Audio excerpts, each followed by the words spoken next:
So we're here talking about the cybersecurity maturity model, okay? And we're gonna hopefully secure the DoD supply chain. Go ahead, next slide. Okay, so when we started talking about this, right? Because you know, when we measure programs in DoD, we do cost, schedule, and performance.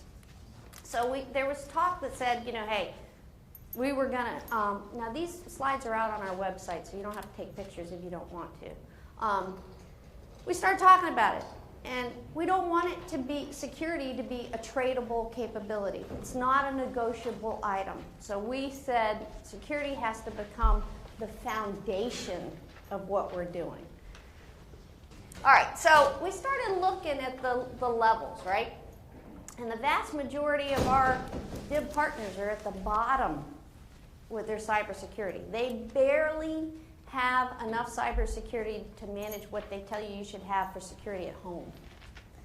So, has anybody heard that we lose $600 billion a year in information because of these breaches that happen because of the lack of cybersecurity?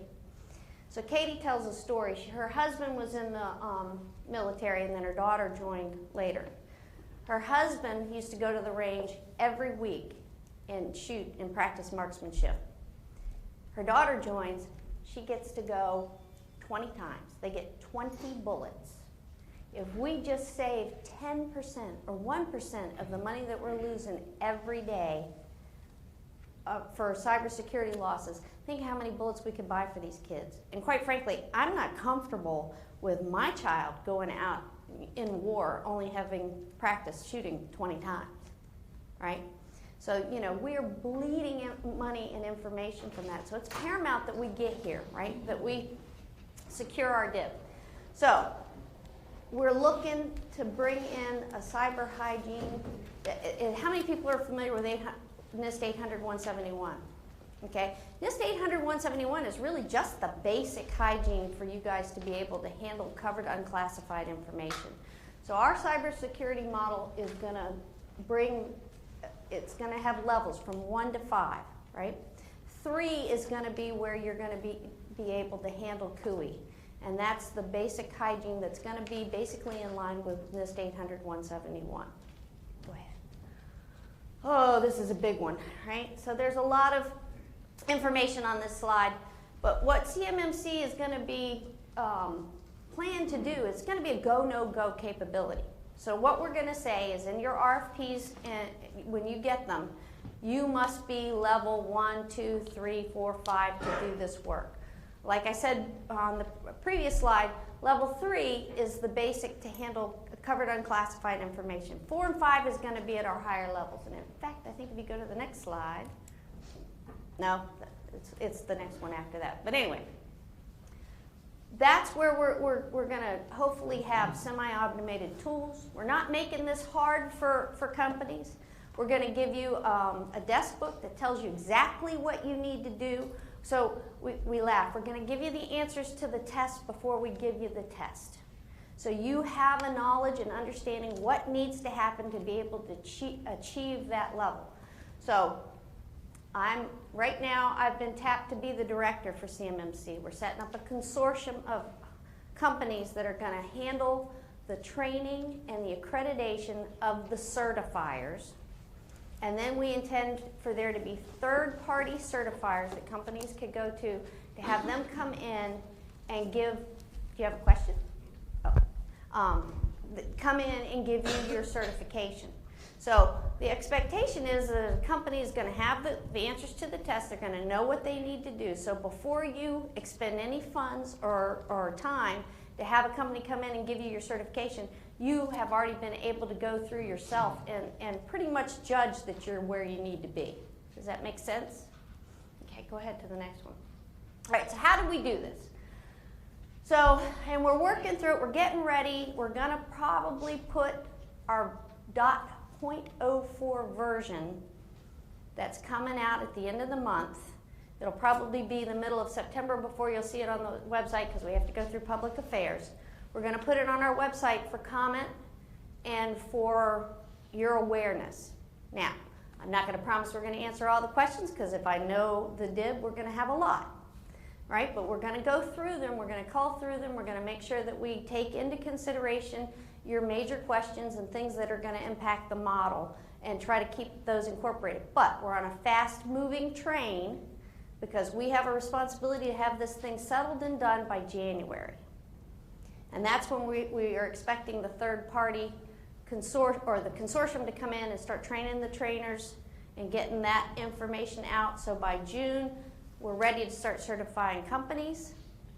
And then by the fall, it'll be in RFPs, and we'll be able to start using the CMMC as a go, no-go criteria in contracts. So what we've done in these different phases is we've taken different standards that are out in industry, in other agencies, other countries, and we're using them as a model to come together to generate our assessment levels and our model. Go ahead, thank you. You're so great, I'm so glad. All right, so when we started looking, like I talked before, about the CMMC levels. So level 1 right now is going to be basically around 17 controls. Now when you see version 4 come out, I'm not exactly sure how they're going to put the information out. It's funny, because when they started looking at all the information across the world with all these certification standards, they did come up with 38. Now they're like, oh, we're going to go back and look at them to make sure we don't have any that are duplicative, you know, that we definitely get the ones that mean the most. So CMMC level 1, basic cyber hygiene. And every company, or in our perspective, every company who does business with the DoD will have to be at a minimum level 1 certified, right? Then level 2 is a little bit more, 46 additional, so these build, right? So you have basic 17, then you have 46 more, then 47 more to get to the different levels. Go ahead. Okay, so how many have heard about NIST 800-171B? Okay, so we know that NIST 800-171B is going to be for only the crown jewel type contracts, right? And it's going to be expensive. We've already looked at that. We recognize that it's going to be a major cost. And we're working through how to handle all of that. And like I said, everything that we do will probably end up being at a level 3. And then we'll have the others. So I was laughing earlier. If you've heard Katie give this speech, she talks about the movie Phenomenon. How many have seen the movie Phenomenon? You know, and she's always like, come on, it was a great movie. I haven't seen it either. Don't tell. But in the movie, John Travolta gets this brain tumor. And as the brain tumor grows, it makes him the most intelligent guy in the world. And he's a farmer, and he and his neighbor keep trying to figure out how to build fences to keep the bunnies out of their farm, right? So they can't get in and eat the crops. And so at the end of the movie, he's getting ready to die, and he looks at his buddy and he says, we can't build the fence big enough or wide enough because the bunnies are already in the farm, right? So our adversaries, theoretically, are already in our networks. They're our bunnies, and they're in our farm. So this is what we're going to do to help get those bunnies out. Go ahead, next one. Okay, so this is a crazy, wild slide, right? This is our flow chart. And it does look a little bit busy, but how many people have dealt with federal acquisition, right? Pretty crazy. So if you look at the model, and I'm trying to think what the best way to do this is, right? We're working on the model. Hopefully by June, we're ready to start training the certifiers, and then we're going to move into where companies are going to get certified, and then it's going to show up in our RFPs, and it's going to be a go, no-go criteria. Keep that in mind, right? We're going to intend for it to be, if I get your proposal, and you don't have that certification at your level 3, they're going to set your proposal aside, and they're not going to look at it further, right? Well, it's human nature, right? They just save themselves a week, right? But truly, you know, you need to have these certifications because We're losing $600 billion a year, folks. We cannot continue that. Go ahead. All right, so this is where we are on the schedule. I think I've talked through that a couple of times already. All right. And like I said, these are out on our website. I think if you go one more. It's not just the If you want to take a picture, that's the picture to take. All right. Anybody have any questions? Go ahead. So I'll shoot this down to one.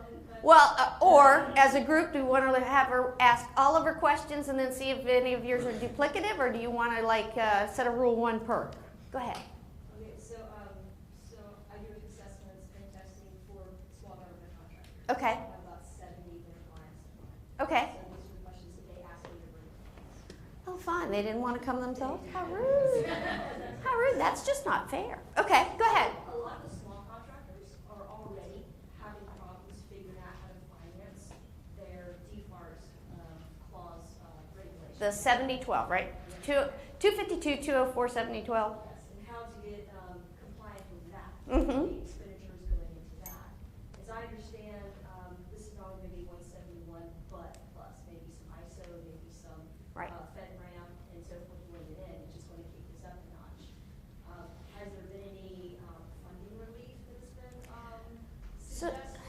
So they've looked at some different capabilities for the third parties in ways that they could get financed. But the way we're looking at it right now, and it's funny because we've had some consternation over words. The Secretary of Defense originally came out and said, we're not going to pay more for this, right? But that's because he already expected that it's an allowable cost under your overhead and G&A rates, right? And so the expectation is they're building that into their rates, and that's where it's being covered. Now, like I said, there are some small business programs that they've been talking about, but we haven't gotten anything solid that I'm prepared to say, have them go to Bob and have them, give them money. But we are looking at that. And we are trying to make sure that we don't put undue burden on the smalls because we recognize that it could be a limiting factor. And I think, if I go back to the slide where it talks about if I just hit the right button, right? All right, so if you look at the different levels, and I don't know where they would fall, right? If they're going to handle covered unclassified information, undoubtedly they'd have to be at level 3. But you remember there are 110 controls in NIST 800-171, and we're pretty close to the exact same for our level 3 as well. And in our perspective, some of them might be a little different, but we're going more for a critical thinking kind of thing, right? We're not hoping that people just have a checkbox that they go through. We want them to be able to think about the threat. Because, you guys know, as soon as we fill one hole, some 13-year-old kid in another country is going to figure out how to hack us and go in a different way, right? So we've got to be critically thinking about the threat that's against our infrastructure and against our DIB partners to be able to protect ourselves. So it's more of a cybersecurity culture and mentality that we're trying to build with this certification. Does that kind of answer your question? It does. It's just very hard to take a company of 50 employees that are all physicists, and when they already don't have value with their IT infrastructure, to get themselves on something. Yeah. These are the guys that don't even remember to pay their parking tickets, right? Yeah. I used to work with the applied math branch back in the day. All right, do you have another one? I do. It's about certification, but I will defer to someone else. Anybody else want to get in here? You want to let her go? All right, go ahead. So I'm a CISA, I'm a CISSP. We're talking about what type of credentialing you're going to be able to do to ensure that the auditors in the field are certified to do this. You're working, I think, with a nonprofit to figure out what that program looks like. Has it been discussed now if you guys are already going to accept existing credentials that are out there? So we're definitely looking at FedRAMP, and we definitely have that in our mind's eye, that we're trying to make sure that we're not burdening people unduly right? And we're looking at the different programs to make sure that there's reciprocity and that we're not like, because the last thing we want to do is have somebody go, I had my certification in this, and now I've got to spend an extra $100,000 to get this certification, you know? So we're definitely looking at and what we can say, okay, if you're theoretically, if you're FedRAMP compliant or a FedRAMP certifier and have these certifications, you may only need to do 1 or 2 other things to get the CMMC certification. So we're looking at it. I can't give you the particulars on that yet. Just to comment on that is that very few auditors, risk assessors, and testers are FedRAMP certified. They go through ISACA. Okay. CISSPs, there's CISAs, there's certified Okay. contractors, and above. So ISACA is working with us, all right? In fact, they're helping us with our consortium, and the guy who, the group that set up CMMI are going to be sitting on our consortium. And so these guys, I think, are going to help us because they've got you guys in mind, right? Because that's the worry. The worry is that right now you have, what, 350,000-ish government contractors in some form of function. And whittle that down to 150,000 that we actually maybe really care about. And then you've got 38,000 CISSPs that are certified. The numbers are starting to not work out, and then not all of them are assessors. And so I'm worried that this, I like the program, don't get me wrong, but I'm worried that this program is going to create a glut of all of a sudden, we've got to get our assessments done, we've got to get our assessments Right, it's going to be a bow wave and then, enough of us to right. actually do it. Now, one of the things we're talking about as well, I'm glad that just keyed me, was we're talking about this being an annual certification, okay? And one of the things that we're looking at is, you know, as these threats change, how are we going to turn to on that? How are we going to meet the emergent threats? And, you know, because right now I think it's now the Defense Counterintelligence Security Agency, DICSA, and DC3 now put those threats out. So, you know, that's another part of this that we're working through, is to figure out how do we get the word out to the DIB that this is a possible threat and you need to be looking at it, you know, and preparing for it. So I think right now we're looking at annual. When we first started out, we thought every 2 years. And then actually the consortium and the CMMI people were like, no, you definitely need it to be an annual certification. Okay. Oh, now we're getting more. Go ahead. So a lot of us have large supply chains ourselves. Yes. That provide parts and services to us. And so do you guys have a vision of how that's going to play out? Because, you know, we would get a contract, and do we have to flow down these requirements? Yes. So here's the thing with the level 1, right? So your parts manufacturer would probably have to be at a level 1 because he's not going to handle CUI. And this is where we're going to have a challenge as well in educating our acquisition workforce. Because the way we see this playing out is that I'm program manager, right? And I've got CUI on my program. And he's going to have to think through, okay, I know my prime's going to have it.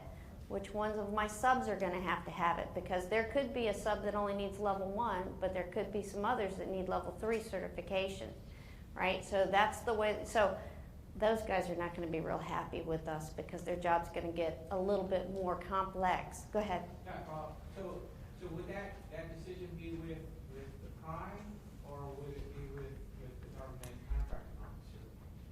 I think it would be both, right? Because I think the contracting officer and the prime the program manager are going to tell you, here's my level of information, CUI. Now, I would think that there would have to be the prime's going to be like, okay, I know who my subs are, and I know what information I have to pass down to them. But in your proposal, and we haven't thought this all the way through yet, so, you know, it could be a little bit subject to change, but in your proposal, you're going to come back in and you're going to go, okay, these are my primes, these are my subs, and this is what Bob's going to be doing this, and Tom's going to be doing this, and the information that I got to flow to Tom is level 3, so he's going to come in with a level 3. But my bolt manufacturer, I'm not going to give him any CUI, so he only has to be level 1. right? And then we're gonna have to do that walk down to make sure that we're protected. So I could see on a huge program like F-35, it's gonna get pretty complex. However, we also know that there's a plane flying around in China that looks very much like our F-35, right? So we have to do this. And it's paramount that we do this as a team together and work together on this, because, you know, really at the end of the day, we're protecting ourselves and our nation's, you know, I always say whenever I do this, I ought to have a proud to be an American or something playing in the background, but this is our patriotic duty to protect our infrastructure and our capabilities. And I will say that we also sit on the DHS task force, and Katie Arrington is on the Federal Acquisition Security Council, and they're looking at CMMC as a potential to go federal government-wide, because we're losing this information across the entire federal government. Okay? I did just have one follow-up. So we do have, we have foreign parts for a company that manufacture stuff for Right. DoD, and we have foreign suppliers. Right. It's just been a challenge. Well, and the pedigree of the foreign companies you deal with, right? I mean, you know, that's one of the things where there are a lot of tools that we're finding out about that can help you look through that and know where your suppliers are coming from and what their pedigree is. But, you know, a lot of the data loss, when we start looking at first, we were a little unwitting about where the data was going and who had it. And now that we've got our eyes wide open, you know, that those are our concerns. Okay, now you had your hand, and you had your hand up over here, right? So you first, and then I'll go to you. Poland. So I would imagine when it comes to the audit, despite having the answers to the test, there will still be some gaps. So yes, now we haven't worked through exactly how that's going to be, because, you know, I mean, we all have our naysayers of like, you're not going to be able to have this done by next fall. Our anticipation and our going in position at this point in time is go, no go, right? So if you're not level 3 certified and you got to have CUI, sorry for your luck, right? However, the reasonable person would say, okay, but if I come next November and I've got this major contract and I've only got one guy that's level 3, I can't do that, right? So then we're going to have to take a step back and take a look. But I will guarantee you that for our critical programs, it's going to be go, no go, all right? And we're not going to have the ability for waivers or what have you. But, you know, it's federal government. At any time, there's going to have to be something where somebody's going to say, but I got a one-off, and we're going to have to deal with that. But for the majority of the time, it's go, no go. Hard line, right? Because we don't want our adversaries flying planes that look like our F-35. That cost us a lot of money to come up with, you know? And these guys just stole it. They didn't have to spend that much. That's just not fair. All right, how about you? I just about the certificates for the past semester. So I know we're talking about, this is CSP, which is individual certifications for the actual people doing the work. But from what you're talking about, are you looking at doing it organizational, like an ISO, 7 requirement that 3 KOs or something of that nature, or a combination of the two? So I think I got lost a little bit. Go back again and ask. So as a company that wants to do the assessment, Okay. are you going to require the company to have some sort of organizational, like ISO 9001 or 27001 certification? Or are you just looking at the individuals doing the work having certain cybersecurity certifications as individuals? That's a good question. We are, in our mind's eye, what we are hoping is this goes ISO, right? That this becomes an ISO standard eventually. I would imagine that if a corporation has the certifications to do the has the accreditations to do the certifications, then we're going to have to assume that your individuals are certified. But I would think, and we haven't gotten through all of this yet, right? Because we're just building the consortium now to be the governing body. And I would think they're going to be the ones in this next couple months, when we get that nailed down, are going to be the ones that are going to tell us how the best way to handle that would be. But, you know, undoubtedly, if you're a guy going out doing the assessments, you're gonna have some sort of accreditation or certification that you've taken the classes and understand what you're doing. And one of the things that we're gonna make sure of is that if your company goes out and assesses Lockheed for 1 through 3, when your company goes in to give them 4 and 5, that you can count that the guy who did the 1 and 3, that everybody does it the same, right? That there's consistency, that we're not gonna have this, well, call Joe's company because they're easy. They don't even hardly look anything. You know, we're going to have to do quality checks on them to make sure that we're hitting it, right? This is too important not to. So this was follow, so then you talked about a nonprofit working this, and then you being director of a government entity as well, or they want to? So here's what we're looking at, is we're going to get it all set up and have the model put together, and then we're going to hand it over. Now, initially we said nonprofit. There are people in the department that, even the lawyer, like, I don't know if it has to be a nonprofit. So we're still trying to figure out exactly how that governing body works, but I will tell you that the federal government will have a large seat at the table on the board for the direction of it, and there's going to have to be a close relationship because of the fact that we're going to have to be able to pass the information for emerging threats and stay on top of it in the ever-changing world of cyber, right? Because we are as strong as our weakest link. Yes. We are thinking, I know that we are looking more of what we have control of, what we can see, but how about service providers like Visa, Verizon, AT&T that provide the service to us? They have to be also certified, and that will affect services for anything.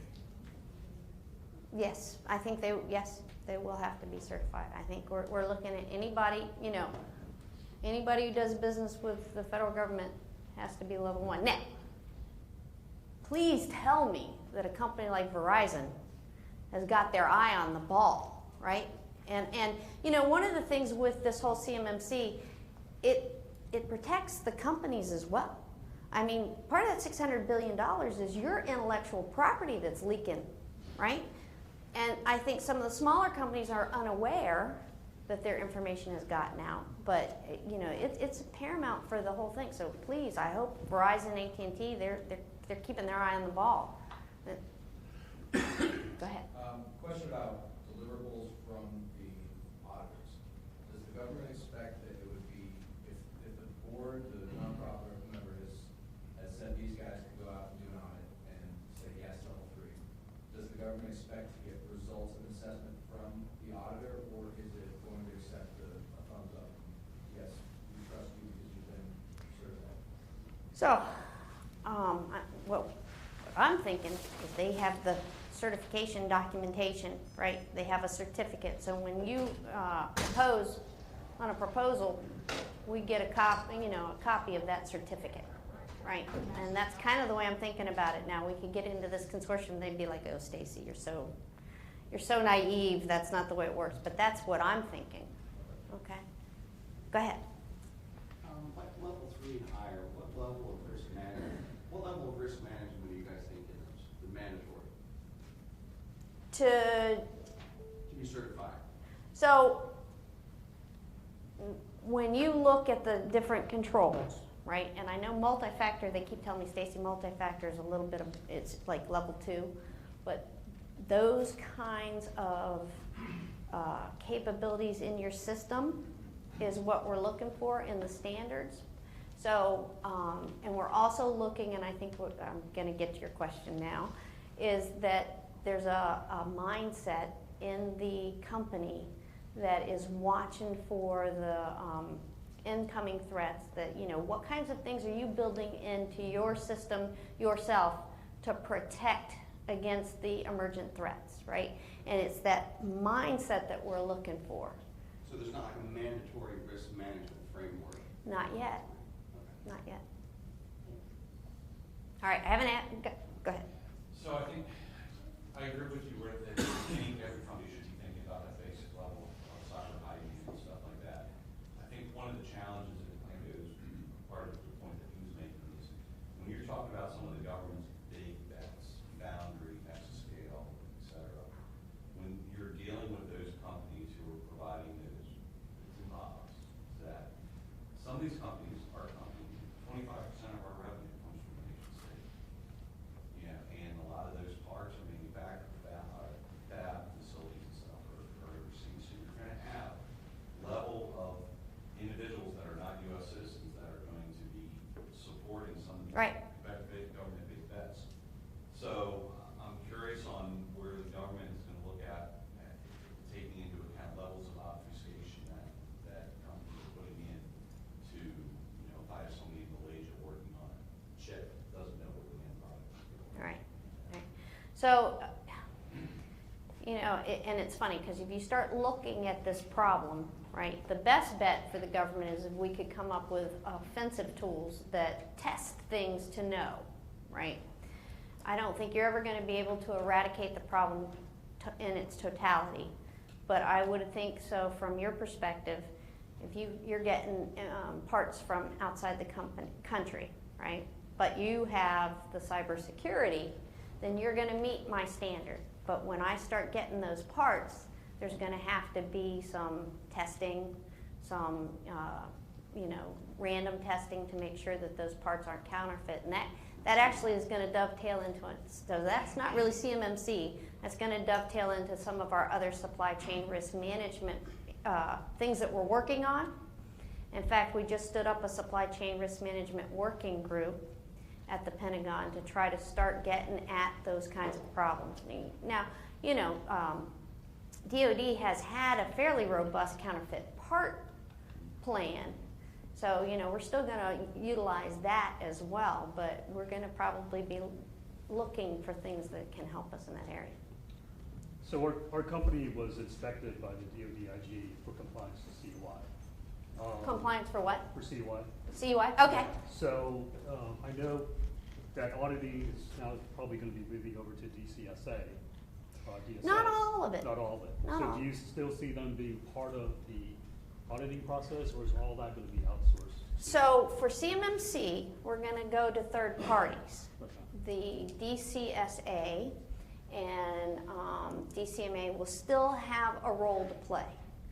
Okay, and they're not going to go away, and DCSA still has cognizance for the NISPOM and the clear defense contractors, right? So remember, CMMC is mainly talking about the uncleared contractors, which is a base of about 300,000 companies, and DCSA for the cleared contractors is like 20,000 companies, right? So they're still going to be involved with that, but they will also still have a role to play with CMMC.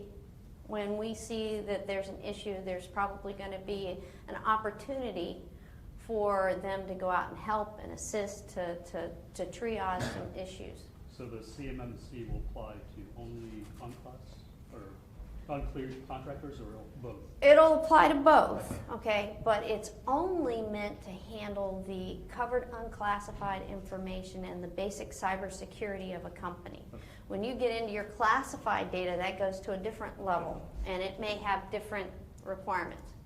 But a classified development company also does work on the unclassified side. Yes, So are you going to apply this to their unclassified Mhm. portions? yes, sir. Yes, sir. We will definitely, to make sure, right?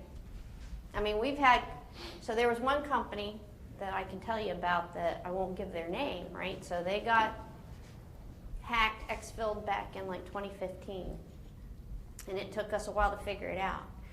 So once we figured it out, and then they got hacked again. So they brought a company in to help them, and while that company was in there, they got hacked again, right? And you know, we're talking like petabytes of data. So, you know, it's important, and they were a clear defense contractor. So, you know, their unclassified side wasn't covered as well. Oh. Say, hey. All right, anybody else got any questions? Yes, sir.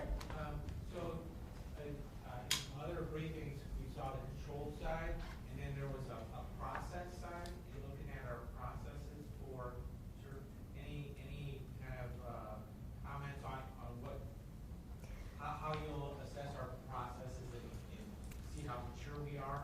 So no, I'm not gonna, because I am not familiar or bright enough technically to even begin to try to go there for you.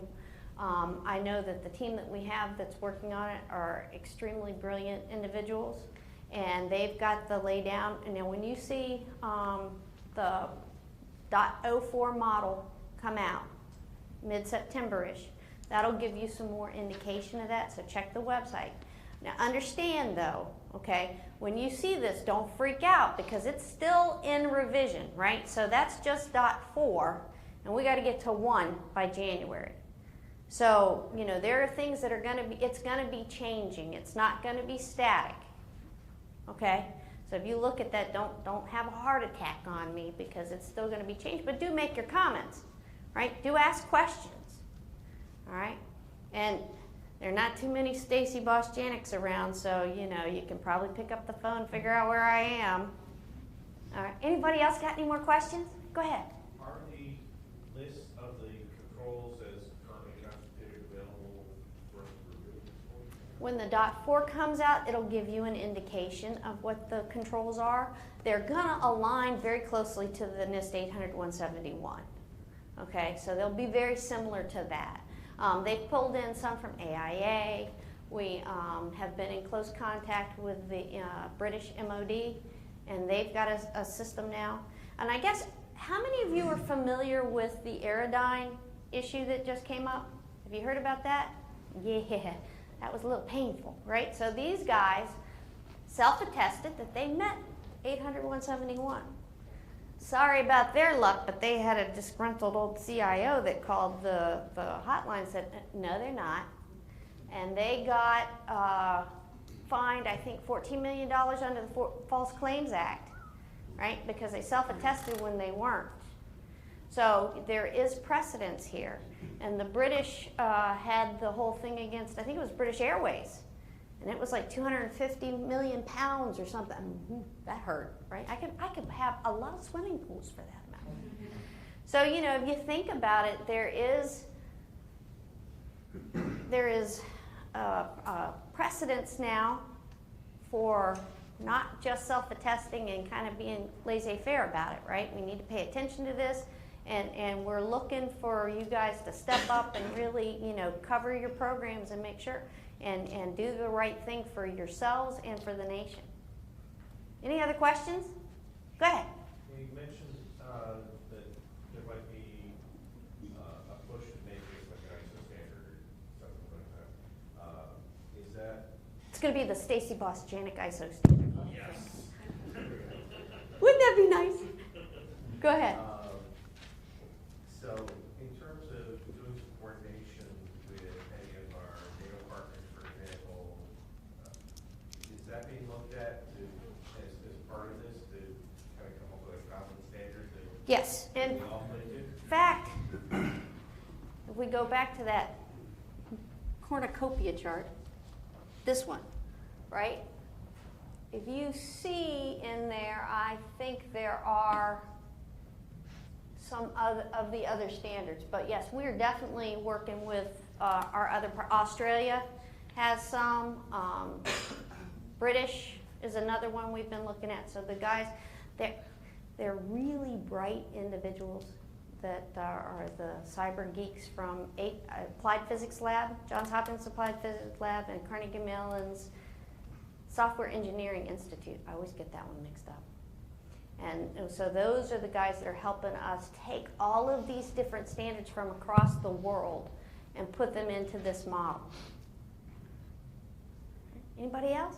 You're frowning. Don't frown. You need more coffee. So most of the tier 2s I talk to aren't getting heat pushed down from the primes yet. Can you talk a little bit about the plan to evangelize for this and push it down through the So one of the things that you'll see, right? So yeah, you're right. They're supposed to be flowing it down. And so the DCMA and DCSA audits that are going on now, where they're starting out. So they've just completed the summer, and I think they did most of the big companies. And now they're going to the next tier group of companies and performing this, and they're looking to make sure that they have the documentation and they're flowing it down. When CMMC comes into play, and you give me your proposal, you're going to have to talk to here are my suppliers and here are their certification levels. Now, there's one thing we haven't quite worked through, because some of the suppliers are like, I'm not telling you, right? So, okay, how are we gonna deconflict that? Because you as a prime are not gonna wanna have, like, okay, here are my suppliers, and the federal government can go in and look and go, sorry for your luck, but Tom, he's not there, so we're gonna throw your proposal out. That's not fair, right? So you guys are gonna have to work with your suppliers, and I think it's probably gonna be a peer pressure kind of issue, right? Because I'm not gonna use you unless you tell me you're certified and show me your documentation so I can put it in my proposal.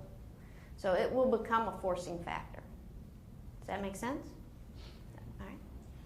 Sir? I noticed you kind of alluded to it with the F-35 and probably some other issues, but maybe up there I just can't see it. Is there any interweaving or overlapping with the Anti-Tamper Executive Agency guidelines? I think so, but I can't tell you that definitively. Okay. I mean, the guys that we've got working with us are pretty good about spanning the whole thing. I'm trying to think if I know I've talked to some of the anti-tamper guys, so I think, but I won't. Don't quote me on that. So, I know that a big part of this is CMC is going to be independence of the audit, that you cannot self-attest for, and now you have to have a third party coming in. Yes, ma'am. Have y'all clearly defined what independence means as far as there's some large government contractor, maybe in this room, maybe here, that have multiple divisions? They'll have a IT support division, they'll have a cyber division, they'll have this. Is A allowed to participate with Division B, or does it have to Oh, be- like can I have my West Wing come audit my East Wing? Exactly. Yes. Y'all So. define that yet? No, we have not, but I would imagine we're not going to go there, right? And with the consortium that we've got with the individuals that have put some of these things together before that we're working with are going to help us get through that, all right? And no, well, I'd say no, but go ahead. To piggyback on what the gentleman just said, is there going to be a sort of a clearinghouse where we can look to see where, what level companies are certified, rather than just take their word for it? So we're working through how that works. You know, we've looked at some of the tools like Comply Up and ExoStar. Is anybody familiar with ExoStar? Right? So there are some different tools out there that we've been looking at. I'm trying to set up, but you know how it is in that puzzle palace there, trying to get the right person to help me because they're like, oh no, you can't do it yourself. And see, I used to be a contracting officer, so I know how to do it, so I'm a little frustrated. But what we want to do is do an industry demo day for companies that have these kinds of tools that can all come in and give us, because they're really starting to pop up a lot, right? So we're talking about trying to have a tool that would have those levels, but it'll depend on the company's willingness to participate and put their certification level in there, right? Because I don't think we've got to work with the lawyers to see where we are on that, right? Can we publish that? Can we not publish that? You know, is that proprietary or information, that kind of thing? You know, I would think at the end of the day, it would make sense for companies to want to step up and put their certification out there, and it'd be something they'd be proud of. Just like they do for ISO. Yes, sir. That's why we're going to have the Stacy Bostjanick ISO, right? Yes, sir. Yes, ma'am. So you know rules are up to interpretation, and every one of us who work with ECSA know how they interpret rules very different from very different regions. Right. So let's just say now you have all the third party come and certify different companies, Right. and then the third party interpret rules differently. Right. Who do we go to get the fine? So our consortium is going. We will have an adjudication process. We haven't defined exactly what body would do that adjudication. Most probably it'll go back to a government entity to do that, but we haven't defined that.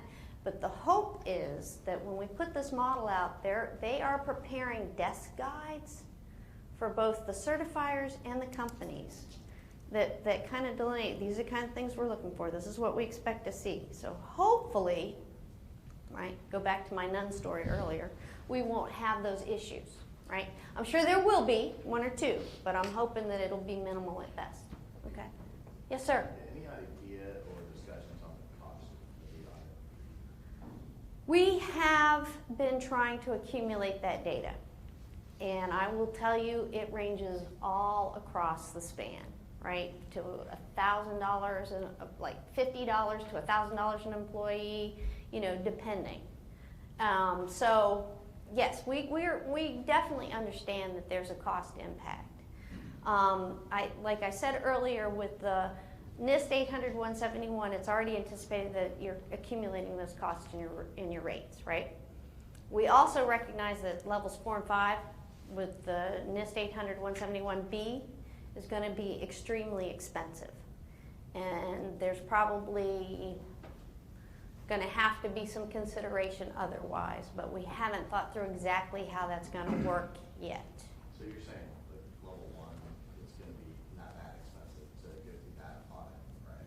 Mm-hmm. Level 5, I'm just talking about the audit. Right. Cost on it. So how much you would have to pay a company to come in, right? Right. So hopefully, Stacy, I can chime in if you want me to. sure, go ahead. Actually, I run our 3PO practice, so and I'm not familiar with the FedRAMP security assessment framework. An 800-171 audit is probably one of the cheapest things that we offer as another company. You probably have to speak louder. What is it? So if you've ever gone through Thank you. So for anyone that's gone through a FedRAMP assessment, the 800-171 or an equivalent feels like almost like target practice, and the price tag is very similar to that. So I would say this is probably one of the cheapest assessments that we do is the 800-171 security assessments. So if it's anything closer to that compared to a FedRAMP assessment, compared to a full 853 moderate or high, or even an ISO 27001 certification, this is probably going to be a lot less of a cost to the organization. And hopefully, we'll have so many certifiers out there that the market, competition, right? All right. Yes, sir. Yeah, maybe you lost me a little bit, or you have to rewind on the who can be a certifier. I mean, you do plan to, as a government entity, make a list of approved certifiers, and then how are you going to determine they're qualified to do that? So what we're going to do is we're in the process of putting together a consortium of companies because we recognize are you familiar with CMMI? Okay. So CMMI had ISACA as their governing body, right? When we started talking about this with 300,000 companies, we all quickly recognized that one body, one company, one isn't big enough. So we're accumulating a consortium of different companies to help us.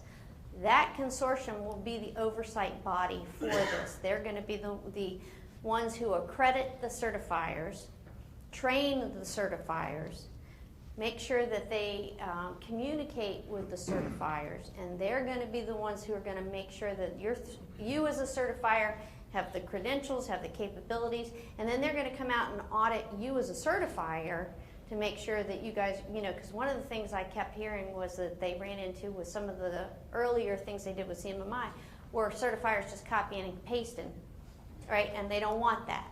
So they're already, the groups that we've talked to that are going to help us have already seen some of the issues. And so we're hopefully preparing for that to make sure that, and like I said, I want everybody certified the same. I want consistent practices across the board. So if you go to one guy and get a level 3, if he comes in to give you a level 4, he can pick up that level 3 and be confident that it was done correctly. Okay. Anybody else? We good?